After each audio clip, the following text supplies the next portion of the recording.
Então, hoje em dia, pelo aumento do índice das mulheres também ver pornografia, são porque os homens não estão suprindo as necessidades dela? Ué, se for usar a mesma lógica, né? Então, a gente poderia colocar a culpa no homem, mas a pessoa que usa pornografia, o problema não são as outras pessoas, não é o cônjuge, o problema está na pessoa. E nem o cônjuge vai ser a solução. A esposa, o esposo, se a pessoa entra numa condição de vício, de consumo de pornografia e vício, ainda que a mulher queira, né? Ou seja, até sugestionada a assumir a culpa não é da mulher. Se a mulher entra, a culpa não é do homem. Isso é uma escolha, tá? Por que a pessoa está indo para esse caminho, né? Agora eu vou te perguntar um negócio. Pergunta. É ridícula a forma como a igreja aborda ainda questões de pornografia. Excetuados os ministérios sérios, né, como o Ministério Vida Pura, que é um exemplo de uma abordagem de um discipulado realmente sério, cristocêntrico nessa área. Mas eu estou dizendo em termos gerais, quando vão falar, quando vão dar aconselhamento, naturalizam, não falam, minimizam. Por quê? Porque você sabe que é um grande número de pastores, de líderes, né, de casais das igrejas, que eles estão totalmente atolados na pornografia, filho. Quando não há tem muitos temas que o povo não toca, não é porque é tabu, não. É porque é pecado mesmo escondido, entendeu? Porque as pessoas não têm autoridade moral para falar. Então, aqui, ó, entendeu? E quando alguém apresenta a situação, minimiza. E eu vou te falar, a pornografia, ela é adultério. E é um mal do século, né? E, às vezes, adultério muito pior do que o físico. E ela é uma droga digital, mais potente que qualquer droga, como crack ou cocaína, o poder de viciar, destrói mentes, tem destruído futuros e casamentos. É um pecado não só pessoal, mas é um pecado social também. Por que é um pecado social? Ele é um pecado pessoal, individual, que tem consequências coletivas, porque estão alimentando a indústria de mais de 100 bilhões de dólares. E essa indústria, ela promove o quê? Um monte de sexualização da violência, estupro, incesto, pedofilia. Zoofilia. Tudo. Não, a objetificação das mulheres, a destruição dos jovens, a destruição das crianças. Dos casamentos, né? Entendeu? É um pecado também social. E aí eu vou te dizer, por que a igreja não trata a pornografia como trata o cigarro e a cerveja?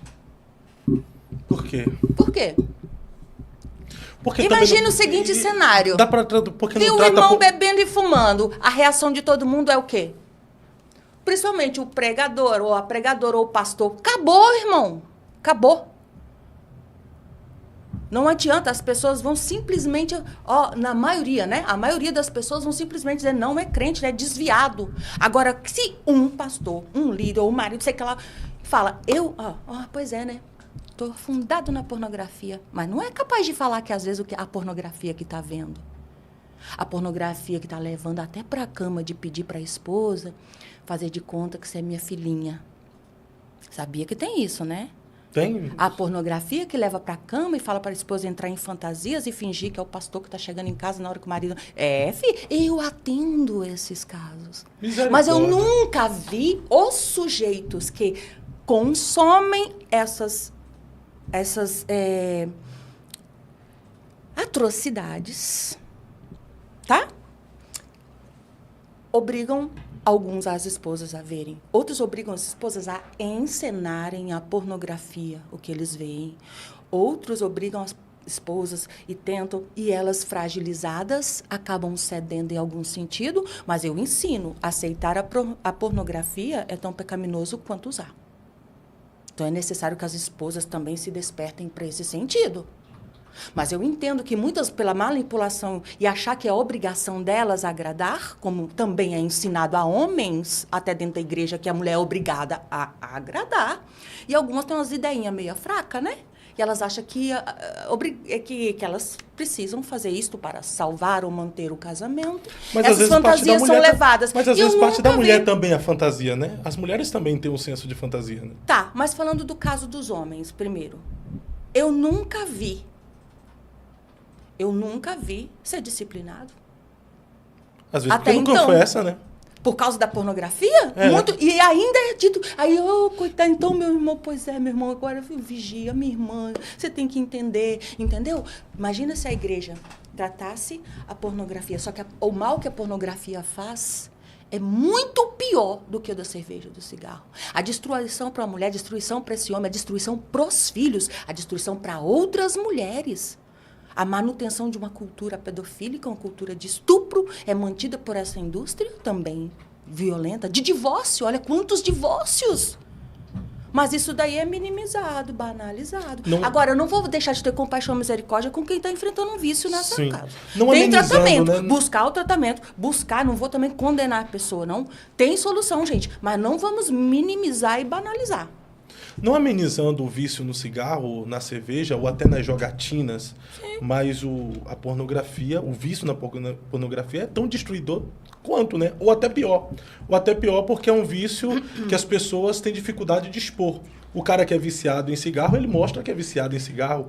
O que é viciado na cerveja, ele mostra que é viciado na cerveja. Na jogatina. Agora, quem é viciado na pornografia? Na maior parte dos casos, quem é viciado, ele afeta, sim, outras pessoas, mas na maior parte do dano causa a ele mesmo, não é verdade? Sim. Né? Claro que alcoolismo, claro que todo tipo de vício vai ter impactos, né?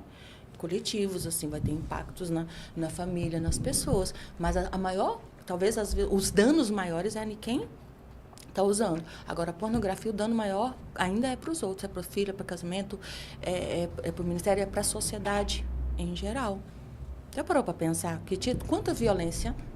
Para pensar, ó, violência, crime, explorações, tráficos humanos, é isso aí, crimes sexuais, todos incluem quantos divórcios, quantos problemas econômicos, quantos problemas de saúde, quantos problemas também ministeriais, quantos problemas conjugais estão relacionados a sexo. Imagina. São muitos, né? Muitos. Aí, um dos motores que move essa engrenagem de deturpação do sexo, porque não é o sexo que é o motivo, né? Como nós já desenvolvemos aqui, né? Esse raciocínio, esse pensamento, esse entendimento no outro podcast. Que a raiz não está no sexo, mas o sexo se torna o quê? O meio para isso. Está na equação ali, se torna a arma para isso, por causa da deturpação. Então, se nós... E a indústria pornográfica é o motor, é a engrenagem que movimenta esse massacre, que é massacre de famílias, é massacre de casamentos, é massacre de filhos, é massacre de mulheres, é massacre de homens. Enfim, olha assim, crimes, violências cuja raiz tem a ver com sexo. Se nós resolvermos o problema, a questão sexual está envolvida, se elimina o sexo, se resolve a questão, se tem uma redenção sexual, vai ter uma redenção social. Quantos problemas destas ordens todas seriam resolvidos se o sexo não fosse ali a arma usada? Se não estivesse envolvendo sexo.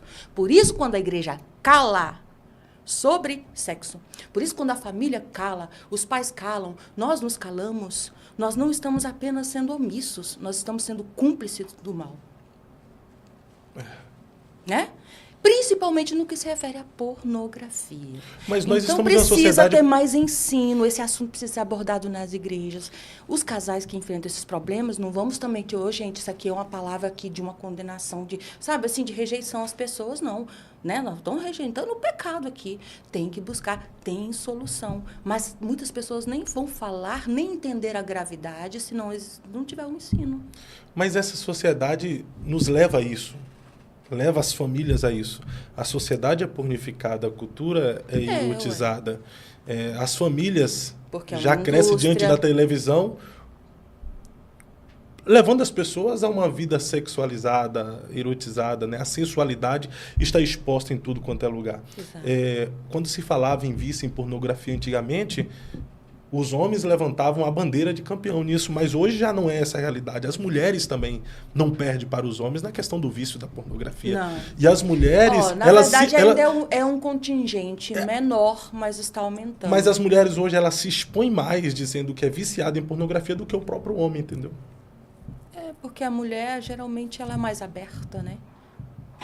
Geralmente, a mulher é mais aberta para buscar ajuda. Às vezes não quer nem ajuda. Se expõe. Às vezes não quer nem ajuda, porque acha comum, acha normal. Aí nós estamos falando de mulheres não cristãs, Sim. né? Não nascidas de novo. E algumas assumem que assiste, acham normal hoje, porque hoje é o que é difundido aí, né? Hoje esse é o conceito. Hoje essa é a ideia que está passando, que pornografia ela é inofensiva, e não é, né? Então, as pessoas que estão lá estão assimilando isso. Mas agora, imagina, as que estão lá, mas elas estão aderindo a essas narrativas, mas o pessoal da igreja é a mesma coisa. Aí você até falou com o pastor Carlos aqui, do negócio dos bebês reborn, né? Sim. É engraçado, né?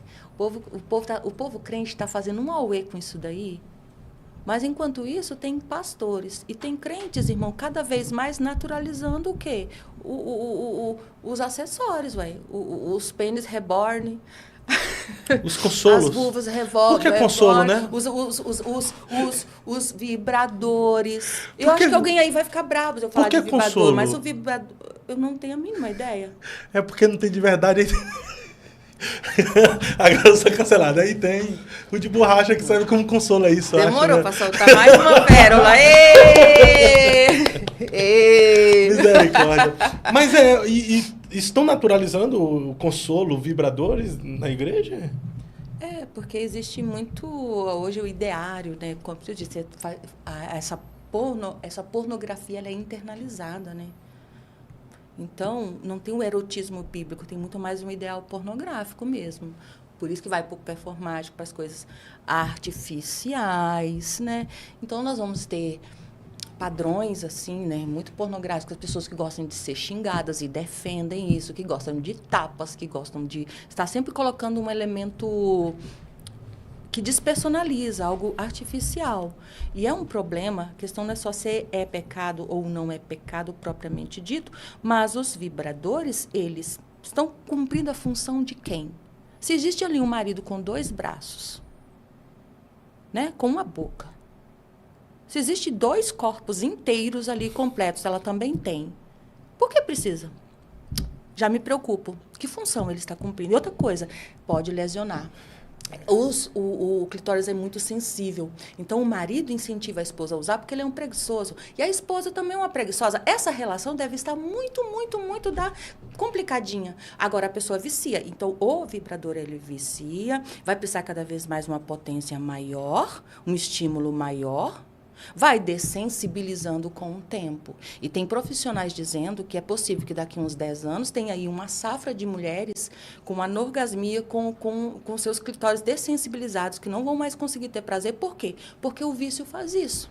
Agora, os homens, assim como os homens na masturbação, que chega até a afinar, né? A ponta, a glande, a cabeça do pênis, de tanto vai só mais apertar. Quanto mais... Continua. Desculpa, pastora, desculpa. É que a senhora falou engraçado aí, fez o gesto que eu... Ué, tem homens, por exemplo, que casam e não, eu atendo vários casais. Homem, como é que afina a glande? Como? Por causa da pressão da mão, né, meu filho? Não sabia, não. É tanto vício. Tem homens que chegam a sangrar seus pênis. É mesmo? E tem homens que eles casam e eles não conseguem ter um orgasmo durante a penetração vaginal. Porque uma vagina nunca vai exercer a mesma pressão de uma mão, que a vida toda estava ali, ó, totalmente vigorosa, totalmente forte, totalmente, né? E eles não conseguem. Tem que tirar, tem que tentar terminar com as mãos. Olha para você ver, porque todo vício, sabe? Tudo que a gente tenta artificializar e não demais, vai trazer um prejuízo. Entendeu? É a mesma coisa da questão da... os limites dos nossos corpos. Nossos corpos têm potencial, o nosso clitóris tem tanto potencial, gente. E a mente, e todos, né? Todo o conjunto, todo o nosso ser. Para quê que as pessoas têm que artificializar? Até com coisas que podem ser perigosas.